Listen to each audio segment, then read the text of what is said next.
धुळ्यात रक्तदानातून स्वातंत्र्य दिन साजरा, 500 रक्तबाटल्यांचा संकल्प, रक्तदात्यांना इंजेक्शन कोकची अनोखी भेट. देशभरात स्वातंत्र्य दिन विविध उपक्रमांनी साजरा करण्यात आला. मात्र धुळ्यात स्वातंत्र्य दिनाला सामाजिक बांधिलकीची अनोखी जोड देत रक्तदान शिबिराचं आयोजन करण्यात आलं. तब्बल 500 रक्तबाटल्यांचा संकल्प करत रक्तदात्यांना इलेक्ट्रिक इंजेक्शन कोकची भेट देण्यात आली. पाहूया हा विशेष रिपोर्ट. धुळे शहरातील आदर्श रोड परिसरात खंडेराव बाजार समितीचे आकाश साखला यांच्या पुढाकारातून भव्य रक्तदान शिबिराचं आयोजन करण्यात आलं. स्वातंत्र्य दिनानिमित्त भारतमाता आणि महापुरुषांच्या प्रतिमेला पुष्पहार अर्पण करून शिबिराची सुरुवात करण्यात आली.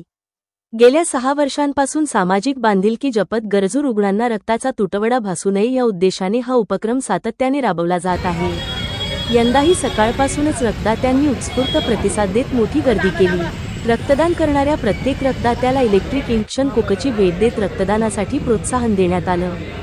सकाळपर्यंत 80 जणांनी रक्तदान केलं असून सायंकाळपर्यंत 500 रक्तबाटल्या संकलित करण्याचा संकल्प असल्याची माहिती सामाजिक कार्यकर्ते आकाश साखला यांनी दिली.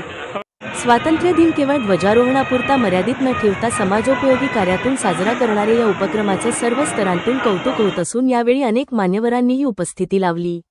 मी आकाश प्रकाश साखला. स्वातंत्र्य दिनानिमित्त भव्य रक्तदान शिबिर आयोजित करण्यात आलं आहे. मी 5 वर्षापासून रक्तदान शिबिर करत आलो आहे. आता हा माझं 6वं वर्ष आहे. यावेळेस 500-700 पर्यंत माझे रक्तदान त्यामुळे आतापर्यंत चांगला प्रतिसाद आहे. 70-75 बाटल्या अजूनपर्यंत झाल्या आहेत. माझा हा 6वं वर्ष आहे आणि रक्तदात्यांना आहे ना आम्ही इंजेक्शन गिफ्ट करतोय.